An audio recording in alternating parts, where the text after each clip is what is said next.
প্রতিপক্ষ আরো বেশি সংগঠিত এবং সে পিছন দিক থেকে আঘাত করছে। এই যে পিছন দিক থেকে আঘাত, এটার বিপরীতে আমাদেরকে আরো বেশি ব্যবস্থা গ্রহণ করতে হবে এবং গ্রহণ করছি। আমরা নিরাপত্তা আরো জোরদার করছি। এটা অত্যন্ত নিন্দনীয় এবং কাপুরুষোচিত। এটার মধ্যে তো কোনো বীরত্ব নেই। আপনার যদি শক্তি থাকে আপনি জনগণকে ফেস করেন।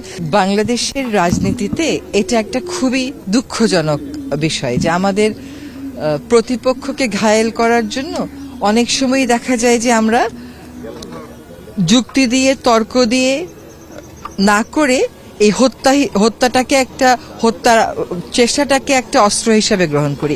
এটা অত্যন্ত নিন্দনীয় এবং কাপুরুষোচিত। এটার মধ্যে তো কোনো বীরত্ব নেই। আপনার যদি শক্তি থাকে আপনি জনগণকে ফেস করেন এবং জনগণকে ফেস কেমন করে করতে হয় একটা গণতান্ত্রিক রাষ্ট্রে, তো সেটা সকলেই জানে, সেটা সকলের কাছে স্পষ্ট। সেটা না করে প্রতিপক্ষকে ঘায়েল করার এই যে একটা রাজনৈতিক সংস্কৃতি চলে এসছে, এটা কোনোভাবেই নতুন বাংলাদেশে আর গ্রহণ করার তো কোনো সুযোগ দেখতে পাচ্ছি না। RICL TMX, যুগের পর যুগ স্থাপনা থাকে মজবুত।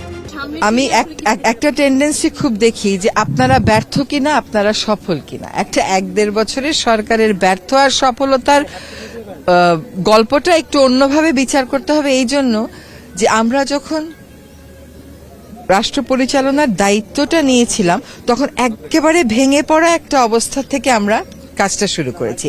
সেই ভেঙে পড়া অবস্থাটাকে জোড়া লাগিয়ে রাষ্ট্রটাকে আবার একটা যাত্রার দিকে নিয়ে যাওয়াই ছিল আমাদের কাজ। আমরা সেই কাজটা করেছি।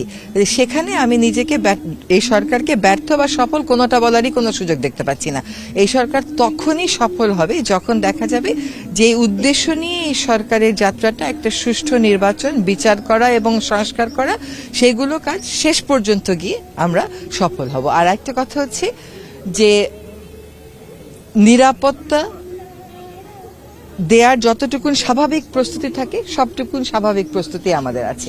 কিন্তু এখন দেখা যাচ্ছে সাম্প্রতিক সময়ের আঘাতটা দিয়ে যে স্বাভাবিক প্রস্তুতির চাইতেও বেশি কিছু আমাদেরকে নিতে হবে, কারণ প্রতিপক্ষ আরো বেশি সংগঠিত এবং সে পিছন দিক থেকে আঘাত করছে। এই যে পিছন দিক থেকে আঘাত, এটার বিপরীতে আমাদেরকে আরো বেশি ব্যবস্থা গ্রহণ করতে হবে এবং গ্রহণ করছি। আমরা নিরাপত্তা আরো জোরদার করছি।